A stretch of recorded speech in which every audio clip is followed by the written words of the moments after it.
नमस्कार, मैं हूं अनिल भास्कर। वनडे मैटर्स के इस खास आयोजन में आप सभी का स्वागत, अभिनंदन, एहतराम करता हूं।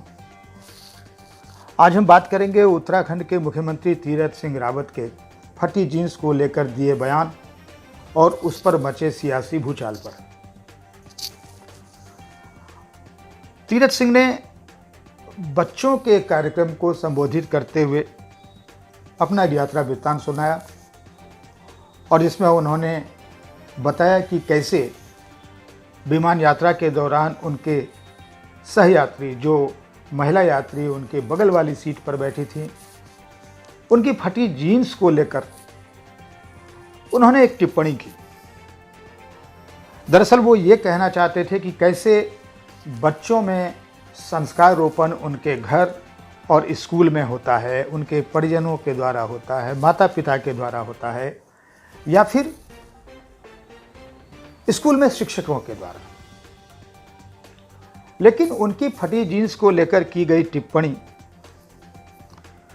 कुछ राजनीतिक प्रतिद्वंदियों, खासकर महिलाओं और मुट्ठी भर उन लोगों को भी नागवार गुजरी जो यदा कदा महिला मुद्दों पर अपनी आवाज़ बुलंद करते रहते हैं।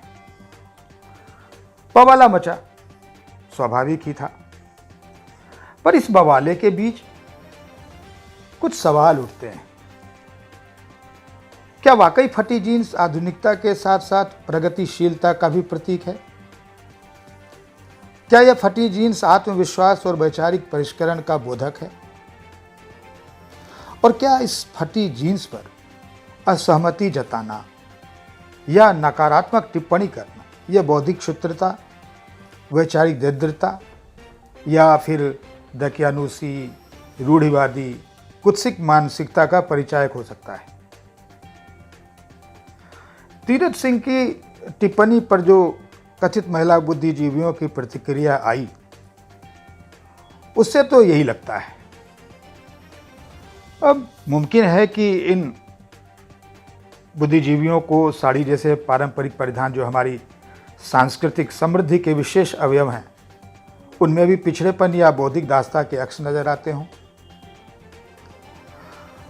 हमें इससे इनकार नहीं कि परिधान का चयन हम सबका मौलिक अधिकार है। हम क्या पहने, कैसे पहने, यह निश्चित तौर पर हमारा निजी मामला है जिसमें दखल उचित नहीं। जब छोटा था तब घर के बड़ों को कई बार यह कहते दोहराते सुना था, आप रूप भोजन पर रूप श्रृंगार। कहने का तात्पर्य यह होता था कि भोजन वो जो आपको रुचि हो, आपको रुचे, और श्रृंगार जो औरों को रुचे। अब फटी जीन्स की आलोचना पर फटने वाली महिलाएं शायद इस गुजरे ज़माने का ख्याल इसे कहें, पुरातनपंथी सोच कहकर इसे खारिज कर दें। पर क्या वे इस बात से इनकार कर सकती हैं कि हम आज भी जब कोई परिधान चुनते हैं, पहनते हैं, तो मन में बस यही ख्याल रहता है कि सामने वाले को कैसा लगेगा? लेकिन अगर सामने वाला नकारात्मक प्रतिक्रिया दे दे तो उसे स्वीकार करने का इनमें न साहस है न संयम। अब फटी जीन्स को लेकर ही देखिए। इसलिए मैं फटी जीन्स को लेकर तीरथ पर तीर चलाने वाले तमाम लोगों से कहना चाहूंगा कि वे अपने घर के बड़े बूढ़ों से एक बार प्रतिक्रिया ले लें। मैं उनसे यह भी पूछना चाहूंगा कि वे अपनी मम्मी, चाची, काकी, मामी, मौसी, ताई, इनमें से किसे फटी जीन्स में देखना चाहेंगे? चलिए अब बात उनकी प्रगतिशीलता की करते हैं। तो इनमें से कौन हैं जिन्होंने फटी जीन्स के फैशन का आगाज किया? कोई नहीं। फिर वे इसके पोषक या हिमायती कैसे बन गए? सिर्फ इसलिए ना कि आजू बाजू हजारों महिलाएं पहन रही हैं।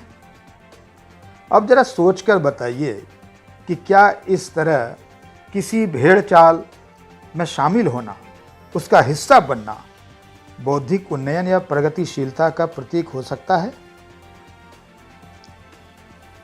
पर अफसोस कि कुछ लोग उस पश्चिमी फैशन में उन्नयन का मार्ग ढूंढ रहे हैं, उस पश्चिमी फैशन में जो खुद भारतीयता पर, भारतीय संस्कृति पर फिदा हुआ जा रहा है। भला हम यह कैसे भूल सकते हैं कि हमारे परिधान सिर्फ हमारे शरीर को ढकने का माध्यम नहीं है, यह सिर्फ फैशन का जरिया नहीं है, बल्कि हमारे व्यक्तित्व का आईना भी होते हैं। हमारे परिधान का प्राथमिक और प्रत्यक्ष प्रभाव सामने वाले पर स्वाभाविक रूप से पड़ता है। इसलिए परिधान चुनने की आज़ादी के बावजूद हम आत्मानुशासन, सामाजिक संज्ञान और उसके प्रभावों की अनदेखी नहीं कर पाते। फिर भी तंग कपड़ों पर पुरुषों की तंग नज़र की दलील पेश करने वाली उन तमाम विदेशियों से कहना चाहूँगा कि यदि उनकी असहमति अब भी बरकरार है तो अच्छा होगा कि किसी एजेंसी से वो राष्ट्रीय स्तर पर एक सर्वे करा लें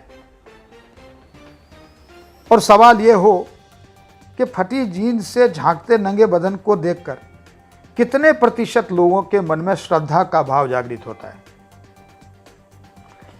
मैं यहाँ तीरथ सिंह की तारीफ करूंगा। उन्होंने पूरी ईमानदारी से स्वीकार किया कि वे ग्रामीण परिवेश में पले बढ़े, जहाँ सांस्कृतिक मान्यताओं के पहाड़ ऊंचे हैं, जहाँ शुचिता और शालीनता के जंगल बेहद घने हैं। हो सकता है पश्चिमी सभ्यता उन जंगलों को चीर कर या उन पहाड़ों को पार कर उनके गांव तक न पहुंची हो और उनका अपेक्षित मानसिक अवरोहण न हो सका हो, जैसा कि ये प्रगतिशील महिलाएं मान रही। पर इतना तो वह भी जानते हैं कि जो फटी जीन्स कभी आर्थिक विपन्नता का परिचायक हुआ करती थी, इस नए दौर में शायद नग्नता की वैचारिक दरिद्रता का प्रतीक बनकर रह गई है। इस बारे में आप क्या सोचते हैं, आप क्या समझते हैं, आपकी क्या राय है? अगर आप अपनी राय से इस चैनल पर हमें भी अवगत कराएं तो हम आपके शुक्रगुजार होंगे। ऐसे ही अगले किसी मुद्दे को लेकर एक बार फिर हाजिर होऊंगा। तब तक आप सभी को शुक्रिया, धन्यवाद, मेहरबान, नमस्कार।